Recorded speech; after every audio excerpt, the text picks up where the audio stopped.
Hello, everybody. Welcome back to Steph's Movies and Music. I am, of course, your host, Steph. Today, we're here with Joe Maddock. Hello. He's a musician, singer-songwriter, fronted a couple rock bands, or just one? None very notable. But yeah, a few. Great guy. Together, we went and saw the Darkness concert that was here in St. Louis, Missouri. And The Darkness. They're not very dark, are they? We talked about that a little bit. We did. This is a concert review. We're going to be reviewing The Darkness. Because it is a band, I'm going to go through every member that's in the current lineup. It actually hasn't changed a whole hell of a lot. We got Justin Hawkins on lead vocals, as well as lead and rhythm guitar. Just depends on the song. Sometimes he does keys. During the concert, he didn't do keys at all, I don't think. No. And he's one of the founding members, one of 3 founding members still in the band. And then his brother, Dan Hawkins, is one of the other guitarists. Frankie Poulan, something. He's on bass, as well as backing vocals, other original member. And then Rufus Tiger Taylor, the drummer. He joined in 2015. I don't know what happened with the other drummer. But it's cool that they kept pretty much the same lineup for so long. Yeah. A lot of bands don't do that. A lot of bands are kind of like a revolving door almost. All right, well, let's talk about how the band was. I mean, I think we mentioned it already a little bit. I thought it was fun. The singer still got it. He's 50 years old. Yeah. 50 years old. Justin Hawkins. Very popular YouTube channel. He's got I want to say 500,000 subscribers on YouTube. I mean, that was my big takeaway from it. Like, I remember saying that to you before we went and saw the show. Like, does he still have it? That's my question, because it was impressive from what I know and from what I heard. It's like, okay, at 50 years old, is he still going to be able to pull this off? And that's going to make or break the show. And yeah, just like you said, yes, he did. And absolutely. It was impressive. I thought the instrumentation was phenomenal. I mean, I'm not a musician like you, so there's a lot of things that kind of slip by me. I can't even really pick out the bass, generally speaking, as far as I could tell anyway. Musicianship as a whole, yeah, fantastic. At first I almost was looking at the drummer like, he looks like he's just struggling. I'm like, no, I guess that's just the facial expressions he makes when he's playing, because he did very well all night, and along with all of them. Yeah. Musicianship was stellar. Yeah. I was very impressed. What was the lead singer's name again? Justin Hawkins. Justin Hawkins, that's right. He was extremely impressive. Oh, yeah. It's probably the big takeaway from this is Justin Hawkins could still do He's it. certainly the star of the show, I would say, when it comes to The Darkness. Oh, yeah. He's amazing. And he worked the crowd perfectly. It felt intimate. It felt like he was really looking at people, looking at you, looking at other people, and interacting with people. His facial expressions were great. Yeah. To being that close and seeing him, which is, I'm glad we got into the pit. Oh, yeah, me too. Because it was cool being that close to really see his facial expressions and how he interacted with the crowd. Yeah. But along with his stellar guitar, fantastic musicianship, and his vocals were just very on point. You mentioned that we were in the pit. I wanted to bring up that we actually got a guitar pick. I remember that. That was awesome, and actually bounced off your stomach. I was going to say, I want to note that it hit me, so it might have been for me. I don't know. Maybe. It kind of seemed like he just kind of threw it out. He flung it. They go with the wind. Yeah. But it happened to hit right below my left boobie, and he was quick on his feet. He got it. So. Yeah. Yeah. It did take me about 5 minutes to pick it up, though, because I was like... I saw that a little. I didn't want to stick my face in the guy in front of me's butt, so I was just let him have that. Why not? Probably because it was a Saturday. I'm only like that on Wednesdays. Wednesdays, yeah. Off days, huh? Mm-hmm. Wait, today's Wednesday. It is Wednesday today. So, what are you doing later? How you doing? Anyway, all right. Well, we've talked about who's in the band. We've talked about how the band sounded. Phenomenal. Quick little recap. Phenomenal. No, I'd agree. They were pretty good. Yeah. Let's go ahead and talk about the set list. As per usual, and I usually mention this earlier in the video just in case people don't know, but for anybody that has seen my concert reviews, you do know, I'll be showing clips throughout the set list portion. You can use those clips that I show you for your own judgment. So anyway, going with the set list, they started off with Rock and Roll Party. That's actually a song that he didn't really sing that high for, which I think was a good choice to start with that song. Breaking the voice in, maybe. Breaking the voice in a little bit. The second song they played was called Get Your Hands Off My Woman, which is off their first album, which I have right here, actually. The Darkness, Permission to Land. There's a lady over here with rubbing a tennis rackets against her yayas, which, I don't know. That's fun. Well, you do you.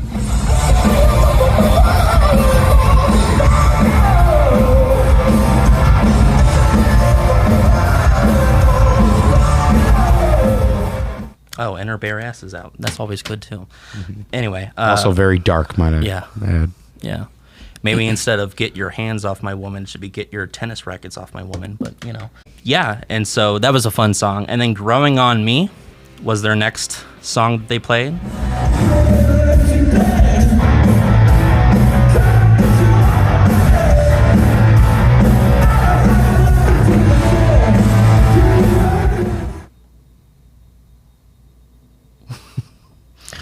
And then the next song they played was Mortal Dread, which I believe was off their new album, which is Dreams on Toast. That's the name of this tour, the Dreams on Toast tour. Interesting name, right? Very dark. And then the next song they did was called Motor Heart, which I believe is off of an album called Motor Heart, I think. So that's the... What do they call it? That's the track title? Or the title track. Title track, yeah. Title track. There you go. See how fucking smart I am? Big cranium. Big gears. It took a minute to turn. It but did. Yeah. Okay. Yeah. All right. Yeah. The chicks love the big gears. Then the next song I had a lot of fun with, Walking Through Fire, which I believe is another single off their new album. But they had a lot of fun with the audience. They kind of interacted and was like, okay, go this way. Now go this way. Yes, it was walk in place to the left and to the right, like halfway through each chorus. Yes. That's how they basically explained it. Then the next song is called Barbarian. That was the next song they played.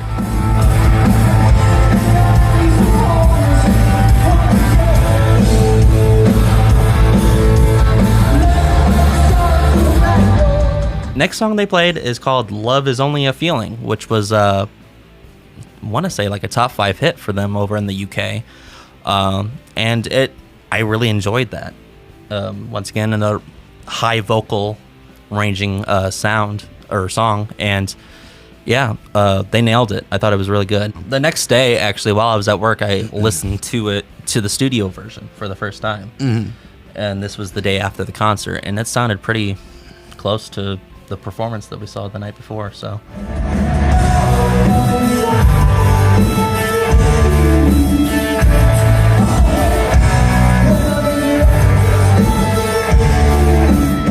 Next song is called Given Up.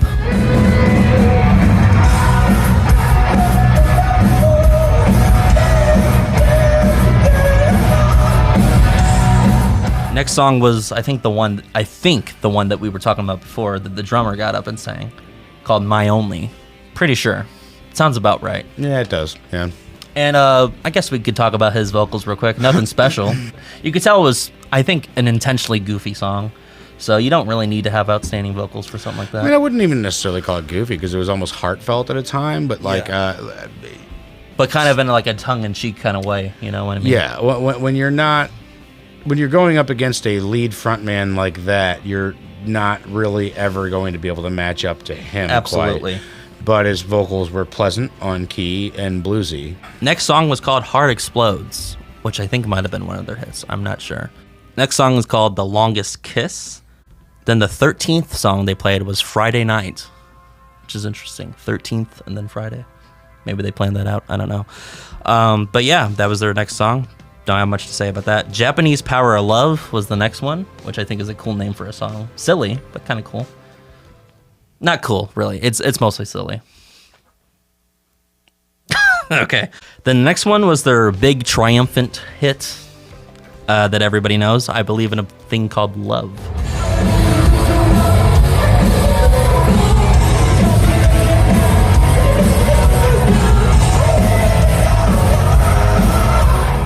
The only thing we knew. At least me, personally, yeah. It was really good, but this is when you started to notice that guitar harmonies and backing vocals weren't really coming through so much. I mean... Backing vocals kind of the whole night, but guitars, harmonies, because this is the one song that we really knew. How else would I know if I wasn't on the other ones, familiar for sure. with really the rest of their music? They really didn't do any of the harmonized guitar solos that were in that song, from what I remember. The solos were similar. Because I remember I'm waiting for them. And I'm like, okay, yeah, they're pretty similar. But I thought so where too. Where was this? Where was that? Like, where were your cute little things? And I will note, I mean, and I'm not trying to go negative on them because it was a good show, but they did have, I'm sorry, what was his name in the background there? I don't think they referred to his actual name. I think they referred to him as Softy. Softy. I remember they called him Softy, yeah. So he was kind of like their background extra guy that would play guitars and keys. And, Here and there. He just wasn't there the whole time. Not the whole time, but for fill-in stuff, which is necessary, which in my eyes would be like exactly a time like that. Like, why wouldn't you do the harmonized guitar solos?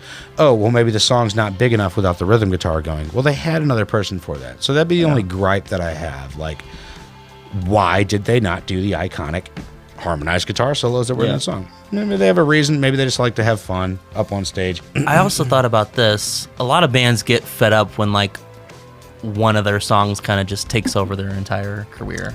I could see that as well. And maybe so they were just like, okay, yeah, we gotta play this song. We can't not play it. Let's just real quickly play it real quick. Certainly didn't do a bad job of it at all, and did everything that was necessary. And I wanted to point out with this one too, I thought it was a little tad bit disappointing. Just because he didn't hit as much of the high notes as I thought he would. I wonder if he ever has, because like I said, I haven't followed their history, but it's like those were some ungodly high notes. Yeah, like he did the high notes, but not like the high notes. Yeah, like the few, especially towards the end of the song. The few there were absolutely ungodly. Like when he's already extremely high and he goes practically an octave higher than that. Yeah. On his little, just extra little trills, he didn't do those, which I didn't expect. I was thinking that he would at least keep in the same octave the whole time, and he didn't. He just, whenever those really high ones would come up, he would just like back away from the mic. Let the crowd kind of sing it. He played it out. I think he played it off just fine. Yeah, I mean, it was fine. I said disappointing earlier, but it wasn't like disappointing. Like I was like, I'm mad now or anything like that. It was just like, it would have been cool if he did something else with it, but this works. It worked. It was adequate. As a front man and a singer, and you as a fan or whatever, I think we could both agree where we'd both much rather me do something else rather than attempt and fail. Sure. You know what I'm saying? Yeah. And if you just know that you cannot hit that note or you might not do it perfect, wouldn't you rather me just not attempt it? Because we'd be here talking all kinds of smack on, well, he tried to hit the high note, but just couldn't quite do it. His voice cracked or whatever. Once again, I think I already kind of said this, but like we already know he could hit the other octaves. Yeah. And so he could have just did that. Just kept it on the same octave. Well, sometimes you need a breath. Sometimes there's crowd interaction. And so I'm not harping on the guy at all. It's just, it was still a really good performance. It's just that, It was impressive. I'll say the high notes, I kind of expected them not to quite be there, and I was shocked at how much he actually did do. Was able to do. Because he was able to do plenty live, high-wise, and I was very impressed, and especially being 50 years old. Oh, yeah. And then the last song they played was called I Hate Myself, which is kind of a downer one to, end on. You don't really, do you? Overall, I guess not, no. Okay, that's good. Yeah. Yeah. Do you? Yes. But it's for reasons we'll discuss on another episode of Not My Show. Yeah. Yeah. You should do a show on my channel. No, you shouldn't. Because I don't want to edit all your fucking bullshit. And you're going to make me do a bunch of shit that I don't want to do. I haven't even said a cuss word this whole time. And I've heard 18 fucks out of you so far. And that was my first fuck. And I was only explaining to you how many times you said fuck in the fucking first place. So fuck right the fuck off. And have fun editing this the fuck out. So anyway, go on with the rest of your fucking show, please. You got 4 minutes and 53 seconds, and I'm cutting us off. 4 minutes and 53 seconds. All It'll be right. 45 minutes. Over that. Probably at 50 by now. Fuck me. So.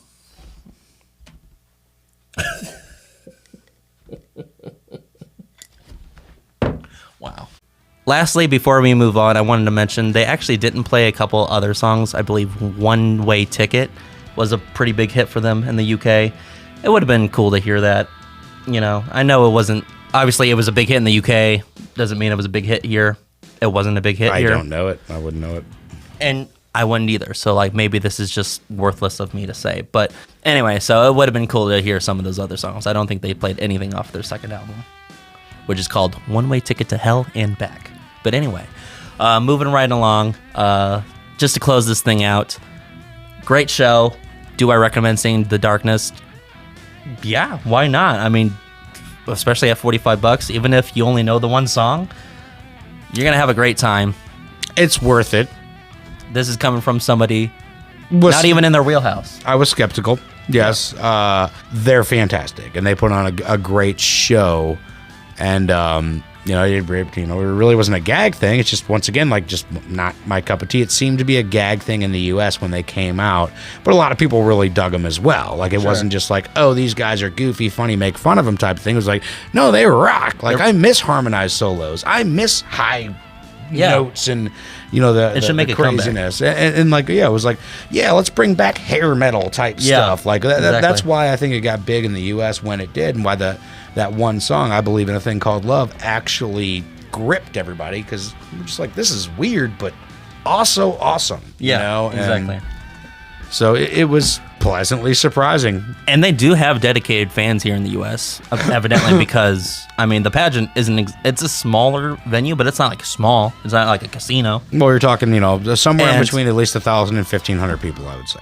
Yeah, they were there. And that's just the lower area. And also, there were people next to us in the pit that, like, knew every song. They were dancing and singing, like, to every song. And so they got fans here, which I guess is why they came here in the first place. If you're all the way from the UK and you could still pull 1,500 people in a small venue, whatever, you're doing pretty well. Yeah. Like in the middle of the USA in St. Louis, you got a pretty good reach. Yeah, for sure. It's a great night out. Yeah. I think is kind of the overall theme that we're going for here. Yeah. It's a great night out. You're going to have fun, even if you don't necessarily know their material or really care for their material. You're going to have fun. And we're glad we went. It's kind of like drugs, don't say no. I mean... All right, guys. Well, thank you guys so much for watching. Hope you enjoyed. Give my man Joe here some love. He's a cool dude. Thanks for having me. For sure. Thanks for bringing me to the show, too, and not, doing evasive driving to where we're now alive today because he slammed on the brakes. I'll leave it at that, but... Yeah, we probably should leave it at that. Yeah, we'll just leave it at that, but I do want to thank you for that. We'll go into that some other time, but... Maybe. We are alive because he slammed on the brakes, because drivers in St. Louis are so amazing. Yeah. But anyway, I'll let him wrap this one up, and maybe we'll have you on the show again sometime. Sure, I'd love to. Once again, guys, thank you guys so much for watching. Leave a like, comment, and of course, subscribe. You could also do super chats if you want to. You don't have to. The most important thing is you're here watching with us today. So thank you so much for doing that. And take care. Steph signing off.